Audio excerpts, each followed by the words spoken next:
Although Catholicism is a sun god representation of the mysteries, and Islam is a moon god representation, it's interesting to cross-reference them to point out some commonalities that betray a shared origin.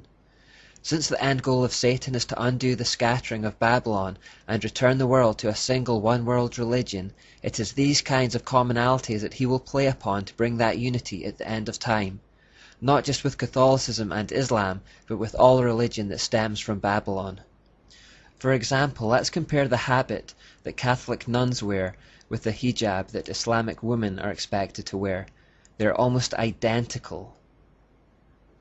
Also, in both religions, people are taught to pray with beads.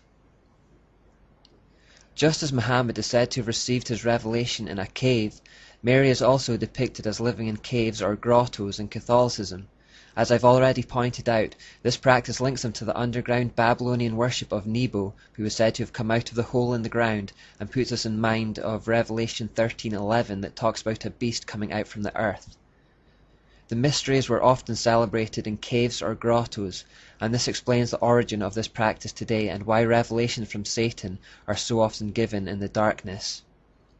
In Fatima, Mary is in a cave. In Lourdes, Mary is in a cave.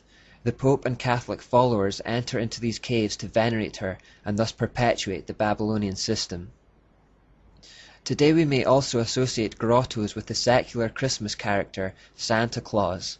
Department stores around the world create Santa's grottos around Christmas time and invite kids to enter into it to receive a gift. Again, this mimics a practice that has gone on for millennia. Although we've briefly looked at holidays already, we may revisit them in depth at the end of this study. Catholicism and Islam stand side by side around the world, often in places that were originally pagan in nature. Cathedrals and mosques are frequently built either next to each other, or the two buildings are incorporated into one. Cordoba in Spain is perhaps the most famous example of a cathedral mosque that was originally one and is now the other. It doesn't matter that the building was once consecrated to Catholicism, but is now consecrated to Islam, because both serve the same system.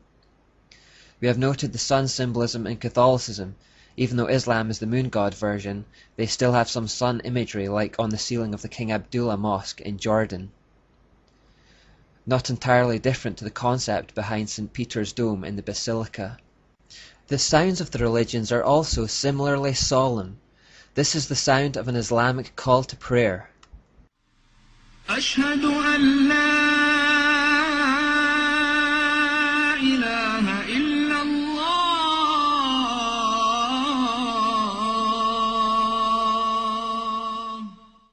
Now compare it with the sound of a Gregorian chant.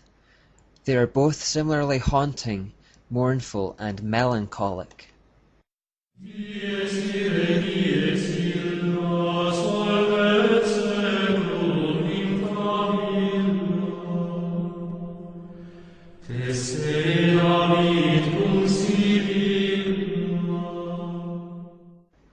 Both religions also make use of the telltale satanic all-seeing eye. This is a typical example from an Islamic taxicab where they are used as a charm to ward off evil and for protection. You will also unsurprisingly find this symbol in Catholicism. This is one example found on the confessional at the Cathedral Milano in Italy. To the ancient Egyptians, the right eye represented the sun and the left eye represented the moon. That is why in Egyptian forms of the eye it is surrounded by makeup that normally identifies it as the right eye, the eye of the sun god, Osiris or Horus to them. In this example, note the sun rays representing the supposed illumination that comes from the eye. One of the great ancient Egyptian temples was the Luxor Temple. Helena Blavatsky, an important occult figure that we'll look at later, said that within such temples, obscene acts of homosexuality were conducted as a form of worship to Set. Now the remains of the Luxor Temple still stand to this day, and within it you will find a multitude of phallic symbols that echo its original purpose. At the entrance, you will of course find the Asherah pole or obelisk. What is perhaps a little more surprising is that built into the Luxor Temple is a mosque. Some Catholics plainly see the similarities with Islam and are looking for a shared future based on the truth that they have the same origin. Vatican insider Dr. David Malachi Martin said that on the basis of a personal message from Mary to Pope John Paul II, he believed that there will come a day when the heart of Islam, already attuned to the figures of Christ and Christ's mother Mary, will receive the illumination it needs, a second Fatima, in which they will recognize him as God's true vicar on earth. Then with fellow travellers like the Church of England, the Episcopal Church, and others of like mind, the Pope could be worshipped as the infallible Holy Father by over 1/2 of the world's population. This idea of ecumenism, or unity between religions, is gaining a lot of momentum in the world today, and behind it is the fact that Satan wants to reverse the scattering of Babylon and bring the whole world together again under his mystery religion. Given that the false religions of the world share the same root, they all have commonalities which are to be highlighted to achieve this end. The idea is to bring the world under the headship of the Pope, because he is the earthly head of the mysteries. Because of Muhammad's Catholic influence, Muslims already believe in Mary's Immaculate Conception and virgin birth. So high is their view of Mary that the Quran concludes she must be a goddess in Christianity. It therefore teaches that Christians believe in the Father, the Mother, and the Son. This is an error that comes by observing Catholicism's overemphasis on Mary as a deity. In fact, Father, Mother, and Son is the Babylonian Trinity. The Christian Trinity is Father, Son, and Spirit. The Islamic system of salvation is one of justification by works, which is the same as Catholicism and all false religion, in fact. The Quran teaches that on the Day of Judgment, good and bad works will be weighed up in a balance to decide whether or not someone goes to heaven or hell. This is just like the scales of Anubis or St. Michael in Rome. In Islamic states there is no division between religion and politics. This merger of secular and sacred is similar to the Church of Rome, where the sovereign pontiff is both head of the religion and a reigning monarch.